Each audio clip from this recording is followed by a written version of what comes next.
Hello दोस्तों, तो हम लोग पढ़ रहे हैं 9th क्लास का गणित, जिसमें हम लोगों ने प्रश्नावली 1.4 तक कंप्लीट कर लिया था और हम लोग 1.5 देख रहे थे, जिसमें हम लोगों ने क्वेश्चन नंबर 3 तक कंप्लीट कर लिया है इसमें भी।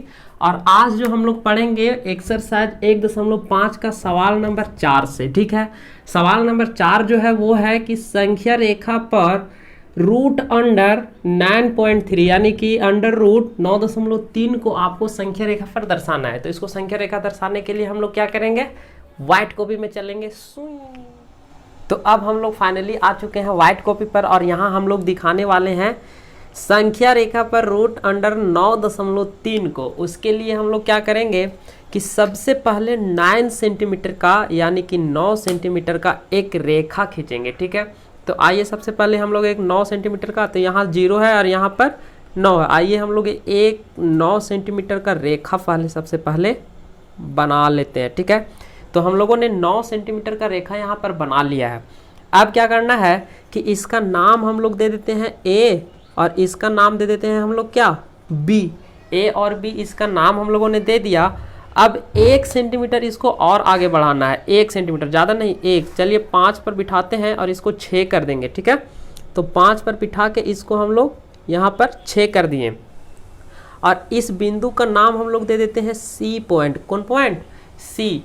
अब इस जो रेखा हम लोगों ने बनाया AC, जो यहाँ से टोटल A से B तक 9 सेंटीमीटर है और A से C तक टोटल 10 सेंटीमीटर है, क्योंकि हम लोगों ने 1 सेंटीमीटर यहाँ से और आगे बढ़ाया है। ठीक है, अब हम लोगों को इसका समद्विभाजक खींचना है, इसका मध्य बिंदु पता लगाना है। यानी कि ये 10 है तो इसका 5 कहाँ है, ये आपको स्केल से नहीं देखना है, आपको ये चांद की मदद से देखना है। तो क्या करते हैं हम लोग किसी भी रेखा का मिड पॉइंट निकालने के लिए कि आधे से ज़्यादा इस प्रकार को खोल लेते हैं, आधे से ज़्यादा। ठीक है, जैसे कि देखिए ये आधा से ज़्यादा हो गया और अब हम लोग क्या करेंगे कि इससे आर्क काटेंगे। आर्क यानी कि चाप, एक ऊपर की ओर और एक नीचे की ओर।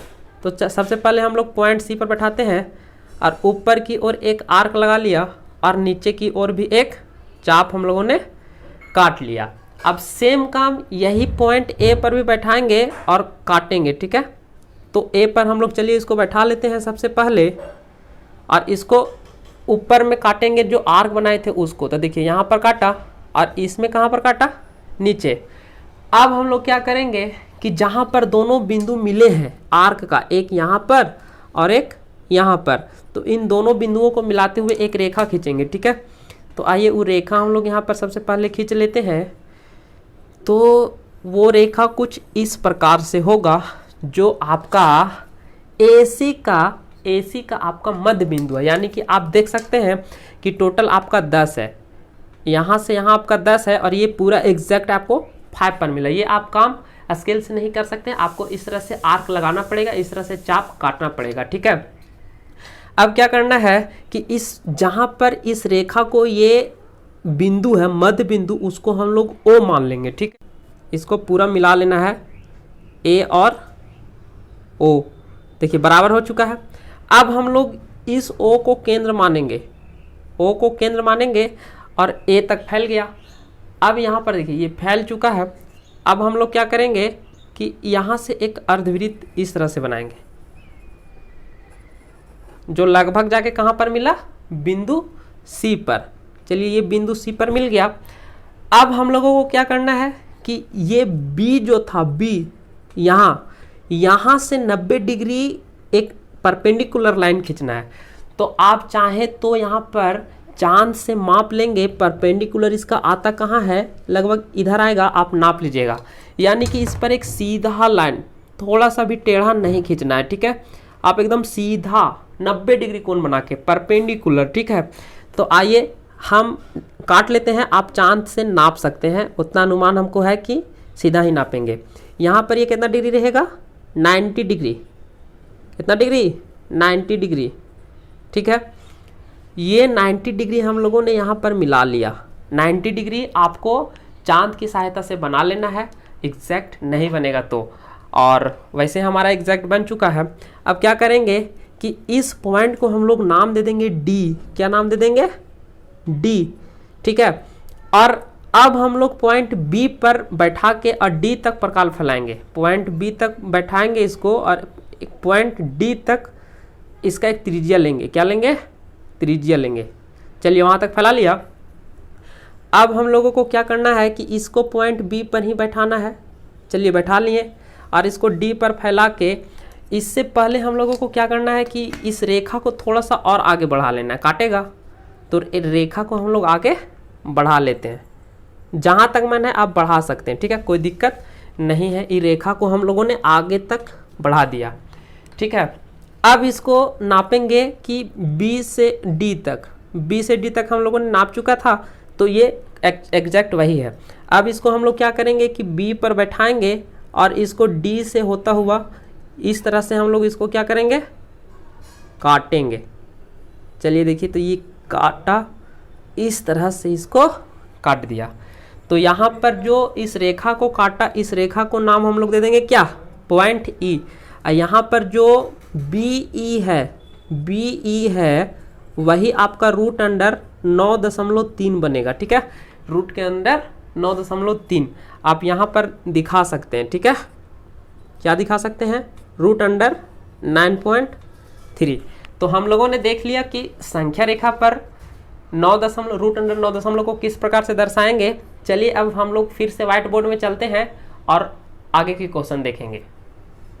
चलिए तो अब हम लोग देखते हैं सवाल नंबर 5। सवाल नंबर 5 क्या है कि निम्नलिखित के हरों का परिमेयकरण कीजिए। ये जो नीचे पर जो भिन्न दिया हुआ है, फ्रैक्शन दिया हुआ है, इसका हर, नीचे वाला जिसको हर कहते हैं हम लोग, उसका परिमेयकरण करना है, ठीक है। तो आइए अब हम लोग एक एक करके इसका सॉल्यूशन करेंगे हम लोग। फर्स्ट का हल जो है 1/√7, ये √7 है। हम आपको पता है कि नीचे ये √7 जो है वो आपका एक अपरिमेय संख्या है। इसको हम लोग परिमेय संख्या में कन्वर्ट करेंगे, यानी कि इसका हर को परिमेय संख्या के रूप में लिख देंगे, उसी को हर का परिमेयकरण यहाँ करेंगे, ठीक है।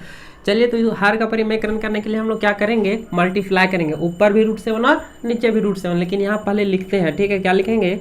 हर का परिमेयकरण करने पर, ठीक है, हर का परिमेयकरण करने पर। अब क्या करेंगे? 1/√7 है और इसको हम लोग लिख देंगे, क्या लिख देंगे?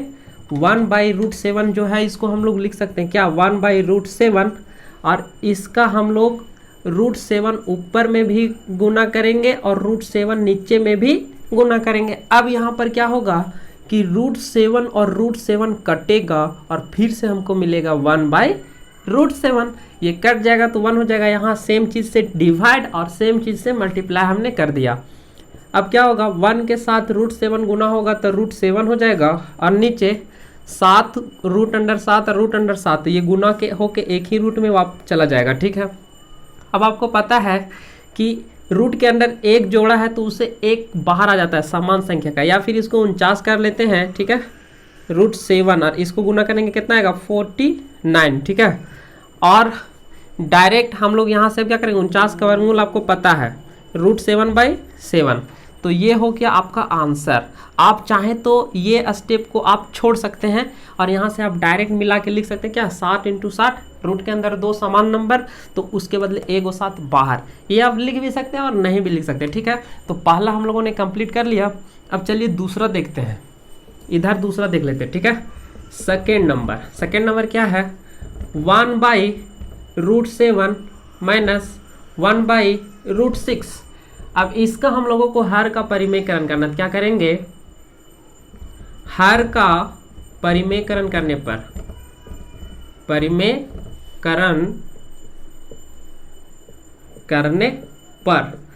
तो इसको हम लोग लिख सकते हैं क्या? 1/√7 माइनस 1/√6। इसी को हम लोग लिखेंगे, क्या लिखेंगे? 1/√7 इंटू 1/√6। और अब यहाँ देखिए, यहाँ मजे का बात यह है कि यहाँ पर निगेटिव है, मतलब कि माइनस है, घटाव का चिन्ह है। तो यहाँ पर जब हम लोग गुना करेंगे बस उसी को प्लस कर देंगे सिर्फ, ठीक है, उसी को प्लस। अब इससे इसको हम लोग गुना किए तो भागा भी कर देंगे, भागा और गुना दोनों कर देंगे। तो क्या होगा कि ये पूरा टर्म कट के 1 देगा और बचेगा सिर्फ इतना ही, ठीक है। तो कोई दिक्कत नहीं यहाँ होगा। अब यहाँ पर एक फार्मूला लगेगा, वो क्या? आप यहाँ पर देख लीजिए कि a - b into a + b equal to होता है a square minus b square. तो देखिए यहाँ a माइनस बी और ये पूरा गुना हो रहा है इसके साथ a minus a plus b के साथ, तो क्या होगा डायरेक्ट हम लोग लिख सकते हैं। तो आइए इसको हम लोग डायरेक्ट लिखते हैं, ठीक है। √7 तो ऊपर में गुना करेंगे 1 से तो ये डाटा बच जाएगा, 1 से गुना करें या ना करें कोई फर्क पड़ने वाला नहीं है, ठीक है। यहाँ तक कोई दिक्कत, नो दिक्कत। अब इसको हम लोग a मानेंगे, इसको b, a minus b into a plus b, तो ये हमारा ये है और a है तो इसका हम लोग करेंगे स्क्वायर। अच्छा यहाँ माइनस होता है तो माइनस देंगे, ठीक है। अब देखिए b हम लोग इसको मानेंगे √6 को b मानेंगे। अब क्या होगा कि √7 प्लस √6, रूट और स्क्वायर है तो ये कट जाएगा, रूट और स्क्वायर खत्म, यहाँ भी रूट और स्क्वायर खत्म, बचेगा कितना 7 माइनस 6, जिसको हम लोग लिख देंगे √7 प्लस √6 बाई में 1, या आप डायरेक्ट लिख सकते हैं √7 प्लस √6, नीचे 1 है हटा सकते हैं, ये आपका रिक्वायर्ड आंसर हो जाएगा, ठीक है। तो चलिए अब नेक्स्ट देखते हैं हम लोग 3, 4। चलिए तो अब देखते हैं हम लोग हल किसका, हल्ला नहीं हल किसका, ये कंप्लीट बचा हुआ है 3 नंबर। तो 3 नंबर में चलिए 1/√5 प्लस 1/√2, इसका हर का परिमेयकरण करना है, तब प्यार से यहाँ एक बार लिख देंगे हर का परिमेयकरण करने पर और लिखेंगे कुछ नहीं, जो लिखा हुआ है उसी को लिख देंगे और एक बार और लिख देंगे, एक बार में नहीं मान रहा, एक बार और। अब यहाँ देखिए, यहाँ प्लस है तो गुना किससे करेंगे, माइनस लेके करेंगे, प्लस है तो माइनस लेंगे, माइनस है तो प्लस लेंगे, ठीक है। क्यों? क्योंकि a plus b into a minus b में सेट जो करना है, तो सेट करना है तो लेना होएगा, ठीक है। चलिए यहाँ पर हो जाएगा √5, यहाँ प्लस है तो यहाँ हो जाएगा माइनस।